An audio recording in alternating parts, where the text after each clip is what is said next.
Okay, so now we'll talk about how to actually do the steps for Poe and Skip. So as we enter the door here, as Wolf, what we're wanting to do is walk right into the corner here. So to show where that is, here's the door, and then here's this giant pillar. This corner right here to the left of the pillar is where we want to walk into. Now if you'll notice, as Wolflink, since he's kind of rectangular shaped as opposed to more of just like a circle in the ground, my position actually does change based on the angle that I'm approaching. So for example, if I'm approaching the corner like this, then let me turn this way. So see how far I am away from the left wall if you were to look at Wolflink's left feet. On the other hand, if I approach that corner from this angle, like this, and now if you look at Wolflink's left feet, see how they're essentially touching the wall there. So this position is what we're looking for. So as you approach, you don't want to approach from this way or this way. You want to approach from this way. And ideally, you would do that from here. So like from out here, and you kind of just brush up against the left wall as you're walking in here. And then as you hit this thing in front of you, you'll stop walking. And that's the position you want here. So something to note for this, actually I guess I can just use a save state here. So if I enter the door from the left side, like really far left, then my position actually changes. See how compared to the door behind me, I'm like really close to the left here? So that makes it more difficult to get into the right position slightly, in my opinion. Use a save state again. So I would recommend aiming more to like the center or the right side, if anything, because from the right you have way more room to sort of get into this position without having to turn as much.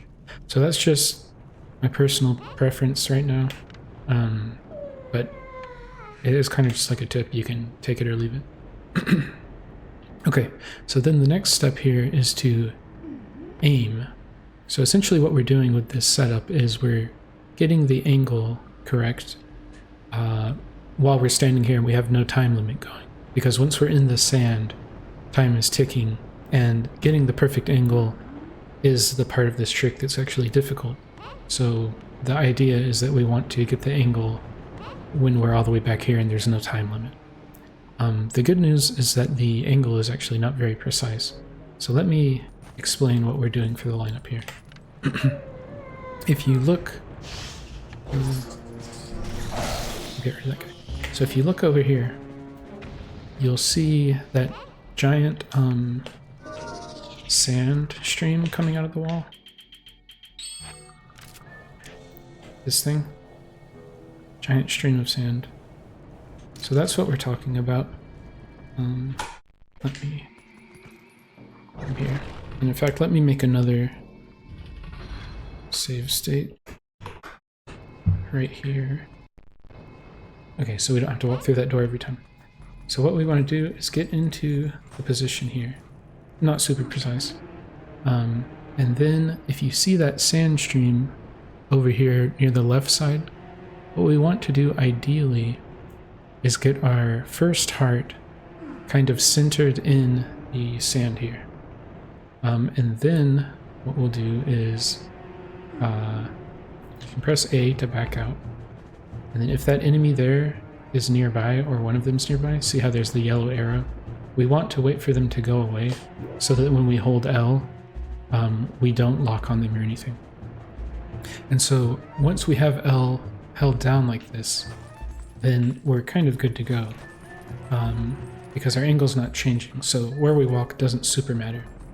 But I'll go ahead and show the movement here, and then I'll have to sort of take a screenshot in order to show the visual cue on that pillar in the sand up there that I'm aiming for, and then I'll talk through that point or through that part, and then once we kind of know what it is that we're actually looking at, then I'll go back and explain it as I'm doing the movements. And that's just because it's a bit difficult when you're on the time limit of the sand to explain all that stuff. And I think it'll make more sense with like markings on the screen and whatnot. So anyway, here's kind of what the motion's supposed to be. So you jump forward and left with B, and then you approach the pillar here. Okay, like that. So I'll go ahead and pause here, and then we can look at an image for what the lineup is. Okay, so I took a screenshot and then drew a circle around the corner that we're looking at here. So this is obviously not the angle that you're approaching from. This is kind of a top-down view of the pillar sticking out of the sand. Mainly the thing I want to show here is that it's an octagon. And then this corner here is the one that we're going to be looking at. So it's a bit more difficult to see from the other angle and understand what you're looking at. But so I thought from this angle it might be a little easier to explain. And then once we go back to the other angle, I'll draw the same pink circle on the same corner, and you can compare the images and know that they're referring to the same thing. Okay, so here we are from a different angle. And this corner here is the same one. This is more what it'll look like as you're approaching with the correct lineup and everything. So if I zoom in a little more, you can see there's this black line kind of there, and then there's the corner. I have another image from even closer, which should be a little easier to see. So this arrow right here, that's that corner we're pointing at. And you'll notice there is the black line here. And if you'll notice the corners here and the black line hits up here, excuse me. So these actually don't line up at the top. The black line hits to the left of where the corner is. And so I've been talking about the corner the whole time, but actually the black line near the corner is what we're really concerned with. And I drew this, excuse me, I drew this vertical pink line just to the left of where that black line hits here. Now this vertical line here is actually our ideal point of contact. So this line is where we are actually aiming as we approach the pillar. So from back here, so you can see here, like if we look at where I'm aiming, right? I'm not in the correct position at all because I was just moving over here to get this screenshot. But yeah, as you can see, where I'm aiming is way off. I actually want to be like over here, as in this image. So feel free to pause on this image and remember this line here, just to the left of where the black line hits here. This is where we're actually trying to aim as we do the trick. So with all that said, I'll swap back to the game and then actually kind of walk through this more now that you know what we're looking at. Okay, so I have a save state here where I'm already in the correct position with the correct angle. And we're going to show how to approach the pillar there. So what we'll want to do while we're on the ground here, you basically want to hold L the entire time until we turn back into human. So just keep that in mind. I'm going to be holding L down the entire time. So if you see this ground we're on, or where it, see I'm kind of at the edge of the ground before it turns into sand. And then as I keep going left, I'll hit the wall here. And so right here, where kind of the ground I'm on and the wall and the sand all intersect right here, this is the position that I'm walking to.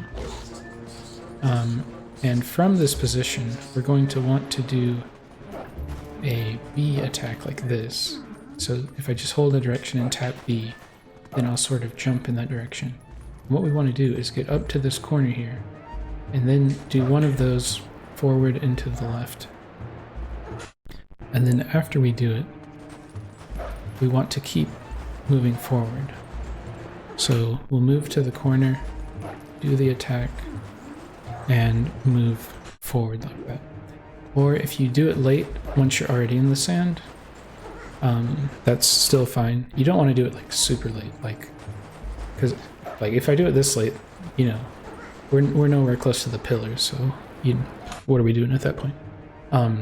But you want to do it around the corner, and it's not an exact science, because it's not like you do the perfect input and then you're just going to hold forward, right? Because I showed you where the lineup is. So if I just do this and then hold forward, and then I'll pause. So if you see, we're definitely way too far to the right here. I'll go ahead and unpause and go back. So that's to say, when we jump out here and we continue walking forward, we're going to have to make adjustments. So there, I had to move slightly left. If you were to, like, jump way out here, that was pretty close. I just moved, like, barely to the right, but let me try to show one where we're, like, way too far out to the left, I mean. So here we're kind of too far left. So that looks pretty good. Okay. Let me once again try to be too far left.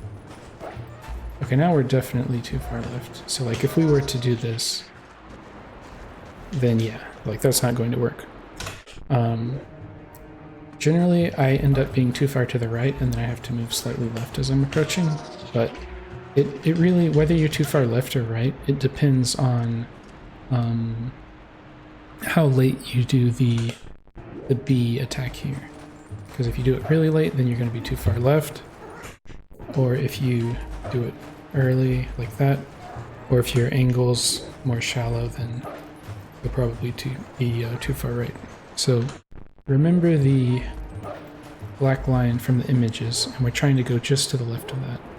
So you can see the line right there, and how I was a little to the left of it. So here, and then I'm kind of moving slightly left. If you look at the, in the bottom left of this screen, you can see my controller inputs, so see how I'm moving slightly left there. Trying to do this and watch them at the same time. So you're not just going to hold perfectly forward. That's the main thing to take away from this. You're trying to go slightly to the left of the black line that we showed in that image. And it is fairly easy to get at that point. Okay, so what happens once we get up to where we need to do the quick transform? So I'm holding L the entire time, trying to get that line up where I want, and then I hold forward and mash A.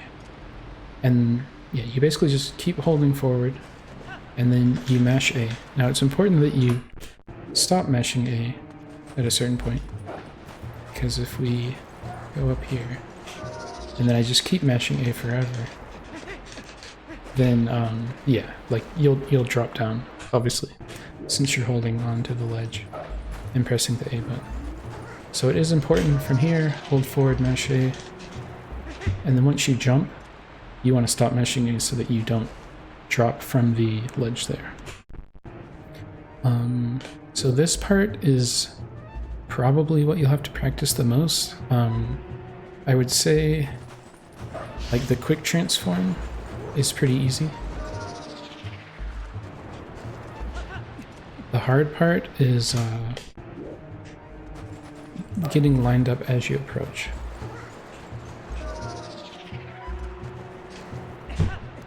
And so I am, if we want to talk about holding the L button, I am holding L the entire time. And I do the quick transform input while I'm still holding L. So that's something to just keep in mind. So we approach here, and then we do quick transform, hold forward, mesh A, stop meshing A, and you can just hold forward the entire time. So hopefully that explained it pretty well. I'm going to do a quick pause here, and then I'll come back and talk about the angles some more.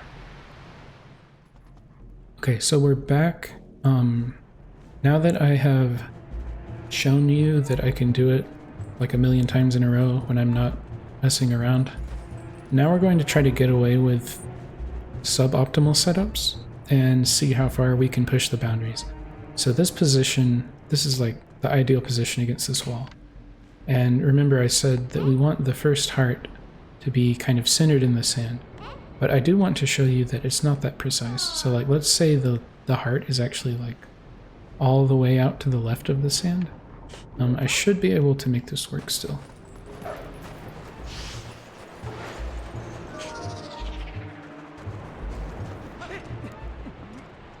Okay, so you saw that that worked when the heart was over to the left.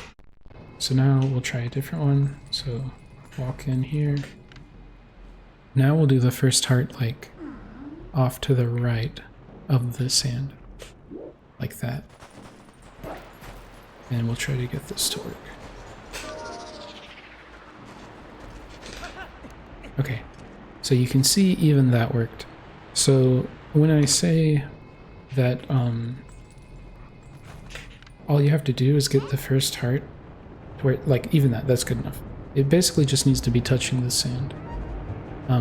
So ideally you would have it in the center, but if you're like a little sloppy like that or that, it's fine. And in fact, even if you're like way over here, like here, which is nowhere near where you're supposed to be aiming.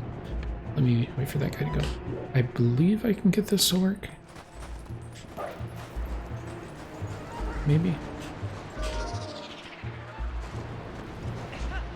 Okay, so yeah, even that works. Let's try, as much as I don't want to fail this, we're going to keep pushing the boundaries until it fails. So now we have the first heart way over here. So, kind of bumped up against the pillar. Okay, that barely works. You can see how close I am to the right. And in fact, we'll stop there so I don't break my streak. Yeah. Basically, it's not that precise for the angle. Now this part, I would, like, in order to sort of maximize the leniency of the angle, I wouldn't mess around with this part. There's really no need to do it. So like, don't approach from here and then try to aim, because your position is just to the right and it's completely different from this one. So even if you were, let's say, going here and you get the chest, and I guess we'll, just in case that guy's annoying, you probably don't need to. But if you're approaching from here, then it's the same thing where you can angle in here and then get the heart line up.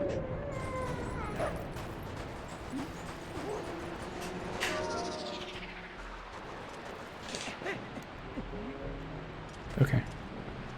Yeah, at this point, I'm pretty happy with this setup because I essentially don't ever miss it anymore. Like, the only way I would miss it is when I'm intentionally trying to push the boundaries of what I already know is allowed. So there's really no reason for me to ever fail this, which means there's no reason that you can't get to that point where you fail it, or where you don't fail it either. Anyway, I think I expect people are going to have pretty good success with this setup. So before recording all of this stuff, I did previously, when I first came up with this setup, I had recorded myself going through this and then just doing it like over and over to make sure it was good. So fortunately I haven't messed it up at all during this recording, but I'm going to go ahead and include that previous recording at the end of this video, just to show that, you know, we're not messing around here. This should be very consistent for people. So anyway, that's the end of the main part of the video, and the last you'll hear me talking, so, yeah, hope people see some success with this. Pull and skip's a, pretty important trick in Rando, so, yeah, definitely want to make this as easy as possible for people to learn. But okay, I'll stop there, and I'll see you next time.